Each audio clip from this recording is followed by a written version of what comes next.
പുതിയ വീഡിയോയിലേക്ക് സ്വാഗതം. നമ്മളിന്ന് മാംഗോസ്റ്റിൻ ഗ്രാഫ്റ്റ് ചെയ്യുന്ന വീഡിയോ ആണ് കാണിക്കുന്നത് കേട്ടോ. നമ്മൾ ചെറിയൊരു മാംഗോസ്റ്റിൻ തൈയിലേക്ക് കായ്ച്ചു നിൽക്കുന്ന മാംഗോസ്റ്റിൽ നിന്ന് ഗ്രാഫ്റ്റ് ചെയ്യാണ്. കായ്ച്ചിരിക്കുന്ന മാംഗോസ്റ്റിൻ്റെ കമ്പ് കട്ട് ചെയ്തിട്ട് ചെറിയൊരു 1 വർഷം പഴക്കമുള്ളൊരു മാംഗോസ്റ്റിൻ്റെ തൈയുണ്ട്, അതിലേക്ക് ഗ്രാഫ്റ്റ് ചെയ്യാണ്. ഗ്രാഫ്റ്റ് ചെയ്ത 3 വർഷം കൊണ്ട് മാംഗോസ്റ്റിൻ കായ്ക്കും. നമ്മൾ വിത്താൻ നടുന്നതെങ്കിൽ 8 വർഷം വരെ എടുക്കും. ഇതിലൊരു കമ്പ് നമ്മൾ കട്ട് ചെയ്തെടുക്കുകയാണ് ഗ്രാഫ്റ്റ് ചെയ്യാൻ വേണ്ടിയിട്ട്. ഈ കമ്പാണ് നമ്മൾ ഗ്രാഫ്റ്റ് ചെയ്യാൻ പോകുന്നത്. കാണിച്ചു തരാം. നമ്മൾ ഈ ഇതിന് സയോൺ എന്നാണ് പറയുക കേട്ടോ. ഗ്രാഫ്റ്റ് ചെയ്യുന്നതിന് സയോൺ. ഇത് നമ്മൾ ഈ കമ്പിലേക്കാണ് ഗ്രാഫ്റ്റ് ചെയ്യുന്നത്. സയോണിൻ്റെ അതേ വലിപ്പമുള്ള കമ്പ് നോക്കി എടുക്കണം. ഓൾറെഡി ഒരെണ്ണം നമ്മൾ ഗ്രാഫ്റ്റ് ചെയ്ത് വെച്ചിട്ടുണ്ട് കേട്ടോ. അതിൻ്റെ ഇലയൊക്കെ കട്ട് ചെയ്തോളാം.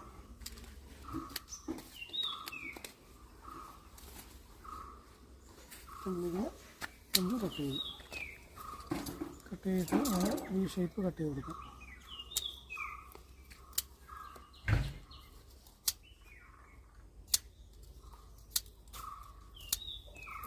ഈ ഷേപ്പിൽ കട്ട് ചെയ്യുമ്പോൾ ഈ 2 സൈഡിലെ തൊലി പോകാൻ പാടില്ല, തൊലി വേണം. ഈ ശരിക്കും ഈ 2 തൊലികളാണ് ജോയിൻ്റ് ആവുന്നത്.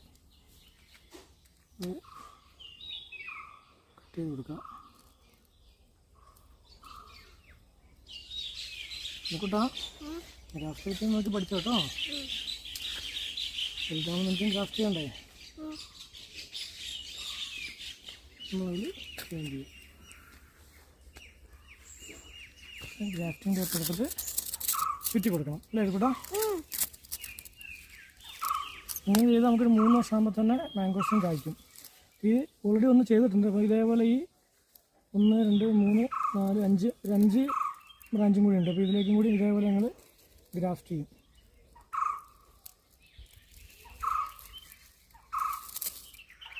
നമുക്ക് നല്ല ടൈറ്റായിട്ട് ചുറ്റി കൊടുക്കാം.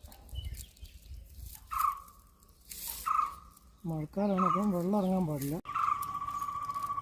നമുക്കൊരു സിപ്പപ്പിൻ്റെ കവർ കൊണ്ട് എടുക്കട്ടെ. സിപ്പപ്പിൻ്റെ കവറാകുമ്പോൾ ഇങ്ങനെ മൂടി വെക്കണം.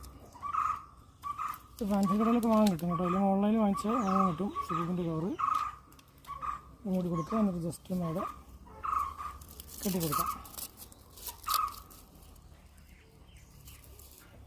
കേട്ടോ. ഇതൊക്കെ ഒന്ന് ഗ്രാഫ്റ്റ് ചെയ്താലോ? നമുക്ക് മാംഗോ ചെയ്താലോ? ഓക്കെ, ടൈറ്റാക്കി ഇവിടെ കെട്ടി കൊടുക്കാം.